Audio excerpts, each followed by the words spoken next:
I think I need to establish a baseline right here at the start. Sonic X Shadow Generations is a game made specifically for me.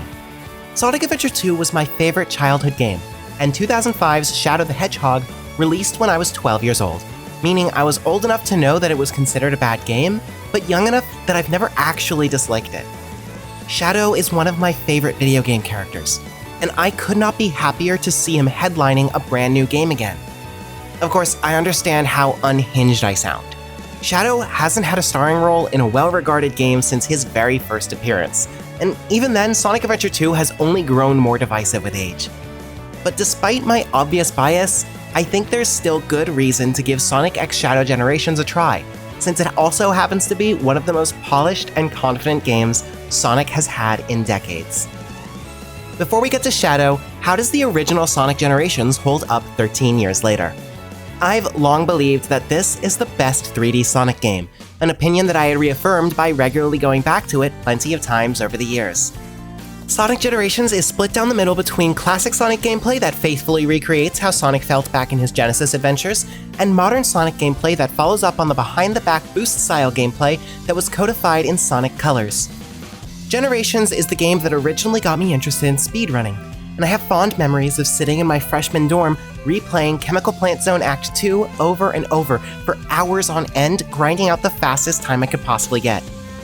This core gameplay is exactly as good as I remember it, and I was able to immediately fall back on my muscle memory and get something close to my old best time, currently 1 minute and 48 seconds if you're curious.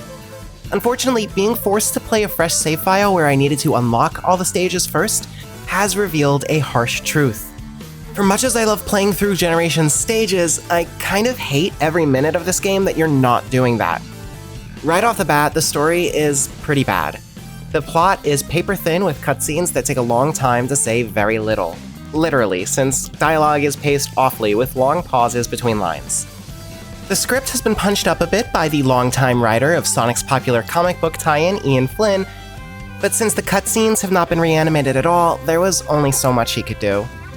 In addition to the story, gameplay is also slowed down by underbaked side missions and frustrating boss fights that must be completed in order to progress through the game. I think that Sonic Generations is still a stellar experience for dedicated players who understand the appeal of replaying stages over and over to beat their best times, but anyone looking for a longer and more consistent adventure in this style would probably be better served with either this game's predecessor, Sonic Colors, or its edgier cousin that happens to live on the same cartridge. Shadow Generations is presented as an alternate game mode attached to a remaster of Sonic Generations, but in reality, it's much more than that.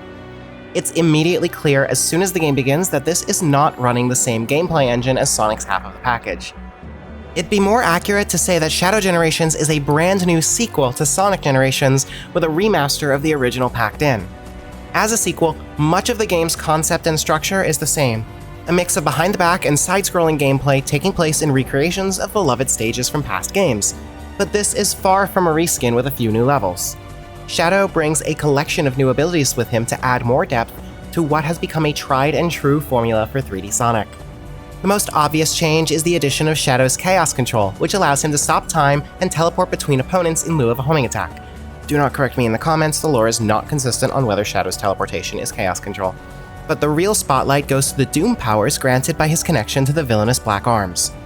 Shadow's Doom powers allow him to launch enemies across the map, glide through the air on demonic wings, and even transform into a gooey blob that swings around like Spider-Man.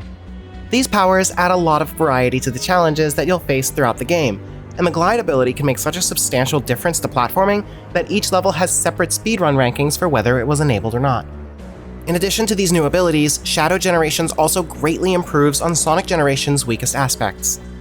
The hub world in between stages has been significantly expanded to be a full gameplay stage in its own right. This part of the game shares a lot of DNA with Sonic Frontiers, and Sonic Team has managed to sand down that game's rough edges. Frontiers' reliance on button mashing has been significantly reduced, and the more grounded architecture placed around a smaller map makes traversal more intuitive, where it's always clear exactly where a grind rail is going to lead. Frontiers' world could be a chore to traverse, but I keep coming back to Shadow's overworld to complete platforming challenges and find hidden collectibles all over. The story, this time penned from the ground up by Ian Flynn, is substantially better than Sonic's side, diving into Shadow's past with Maria and Gerald Robotnik, as well as his origins with the evil Black Doom. Your mileage will probably vary here depending on how interested you already are in Shadow.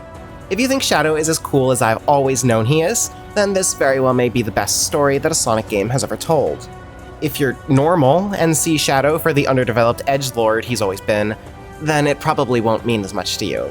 But the confidence evident in the story's production values is undeniably a big step up from pretty much any past 3D Sonic game. Ultimately, the biggest thing holding Shadow Generations back is the way it's been pigeonholed into the structural trappings of Sonic Generations. Each Shadow stage is also split between a modern and classic act, and while the classic style stages aren't bad, I don't think Sonic Team has really figured out how to make use of Shadow's strengths in strictly 2D level design. The mandatory side missions also continue to be pace breakers, but on the bright side, they're much better this time around by way of getting more focused development resources. Instead of 60 mediocre challenges that you do any 3 of to unlock a boss, there are now 10 challenges that you play all of. Neither the classic stages nor the mandatory missions are ideal, but they are a huge step up from the lowest points of Sonic's side of the adventure. Now, I have a confession to make. I actually played this game on PlayStation 5. So I'm going to throw it over to John Rairdin for his impressions of the Switch version of Sonic X Shadow Generations. The Switch port itself is reasonable, if not outstanding. Essentially, we're looking at 2 entirely independent games here, and each port has been handled differently. Sonic Generations fares quite well in image quality, but has some quirks around performance. Here we see a full 1080p docked resolution and 720p handheld. Neither of these show any signs of being dynamic, so even in the most visually dense stages, you are locked to the Switch's highest supported resolution. Now, there is no anti-aliasing to speak of, but given the general speed of the game, you really only notice in the rare moments where the action comes to a stop or during cutscenes. The biggest issue for Sonic Generations is an issue with the 30 frames per second frame rate cap. Obviously, after Sonic Superstars, it would have been nice to keep 60 frames per second on Switch, but alas, we are back down to 30. That itself wouldn't be so bad, but unfortunately there is a frame pacing instability issue. It's relatively minor, but it is definitely there, causing movement to feel like it's uneven despite technically being at 30 frames per second. And then over on the Shadow Generations side, no such issue exists, and the 30 FPS cap is maintained quite well, though the game can occasionally drop from that. Which also makes the frame rate cap itself feel more reasonable, given the significantly higher demands of Shadow Generations versus the original game. It seems like Shadow is making use of some of the same underlying tech as Sonic Frontiers. It is a much more modern game in comparison to Sonic Generations, with full support for modern techniques like ambient occlusion, screen space reflections, and more open 3D exploration. It is a more visually demanding package than its predecessor. For Switch, however, that does mean that more compromises are needed. Resolution is now dynamic, adjusting based on the scene. Resolutions are generally at their lowest in the large open hub world. When playing docked, you'll see the resolution range from 720p down to about 540p depending on what's on screen. Meanwhile, handheld mode, while also capable of maxing out at 720p in extremely simple situations, can drop all the way down to 360p. Both of these are treated with some sort of scaling or anti-aliasing solution, which does a decent job of cleaning up the edges, but at lower resolutions, aliasing is still quite obvious. I found both experiences perfectly playable and within the expectations of what we've seen from Sonic thus far on the platform. I would hope that a patch could correct the frame pacing on Sonic Generations. Were that to happen, I'd really have no complaints about that port. And once again, the compromises for Shadow Generations are much more understandable given the content in question. Some of the level transitions and visual tricks that Shadow Generations is pulling off seamlessly on Switch are pretty impressive to behold, with entire levels swapping out for different ones right before your eyes. But with that, I will pass it back to Melanie to finish up the review.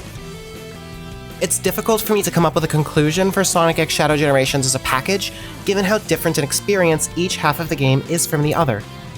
As a remaster, Sonic Generations is a rough reminder of just how uneven the original game could be. The game's best moments make it my favorite game in the franchise, while its worst moments make it difficult to recommend to all but Sonic's most dedicated fans. Meanwhile, Shadow Generations is a fantastic step forward for the Sonic franchise, taking the blueprints of its predecessors to the next level with a clear focus on being the most polished experience Sonic's name has been on for the better part of a decade. Whether or not the combined offering of Sonic Generations and Shadow Generations is worth it will depend heavily on what your expectations for each half of the game are. For my part, I see this as a brand new game starring Shadow the Hedgehog with a remaster of an old game packed in, and by that metric, I think it is a stellar package.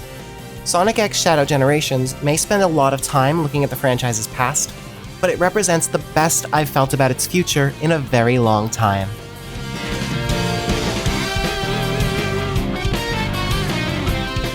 This video was made possible by our generous supporters on Patreon. Did you know that Nintendo World Report is funded directly by fans like you? When you support Nintendo World Report on Patreon, you get immediate access to multiple exclusive podcasts every month, exclusive Discord channels, an early look at select content, and more, all for as little as $1 a month. Check out patreon.com/NWR for all the details.